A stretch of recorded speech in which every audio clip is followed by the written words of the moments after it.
வருண முத்திரை. இந்த முத்திரை உடலில் உள்ள நீர்த்தனிமத்தை சமநிலைப்படுத்துவதற்காக செய்வதாகும். செய்முறை: வருண முத்திரை செய்யும்போது சுண்டு விரல் நுனியை கட்டை விரல் நுனியுடன் சேர்த்து ஒன்றை ஒன்று அழுத்துமாறு வைக்க வேண்டும். மற்ற 3 விரல்களும் வளையாமல் நேராக இருக்க வேண்டும்.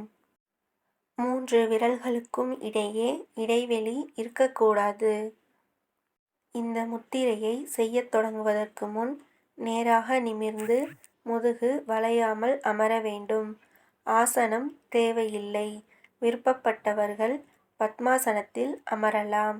மனம் ஒருமுகப்பட வேண்டும். கவனத்தை சிதறவிடக்கூடாது. எந்த நேரத்திலும் இந்த முத்திரையை செய்யலாம். இந்த முத்திரையை தொடக்கத்தில் 15 நிமிடங்கள் செய்ய வேண்டும். படிப்படியாக நேரத்தை அதிகரித்து பின்னர் 45 நிமிடங்கள் வரை செய்யலாம். தினமும் குறைந்தது அரை மணி நேரமாவது செய்ய வேண்டும். பெருவிரல் என்று சொல்லக்கூடிய கட்டை விரல் நெருப்பு என்ற பஞ்சபூதத்தன்மை கொண்டது. சுண்டு விரல் நீர் என்ற பஞ்சபூதத்தன்மை கொண்டது. இந்த 2 விரல்களால் வருண முத்திரை செய்தால் உடல் சமநிலைக்கு வரும். இதனால் பிராண சக்தியும் சமநிலைப்படும்.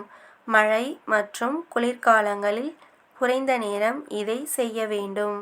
முத்திரையின் பலன்கள்: நீரிழிவு நோய் குணமாகும்.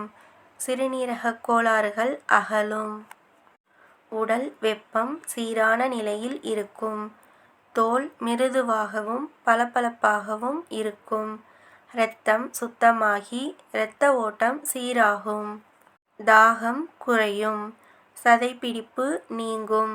மேலும் குடல் அழற்சி நோய் குணமாகும்.